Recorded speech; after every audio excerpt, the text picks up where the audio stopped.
Hello mga sisilads. Andito ako sa Yasmin Mall.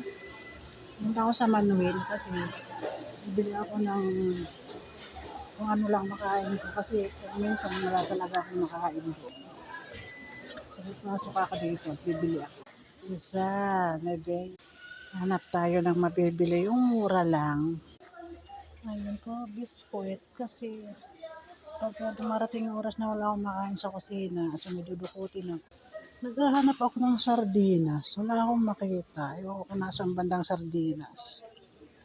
Ayun, nahanap ko din yung sardinas na hinahanap ko. Ayan. Ayun ako nag-iikot nito eh. Ngayon ko lang nahanap. So, ayan, Lego. Ligo na tayo. Kuha ako na isa pang sardinas na spicy. Ito.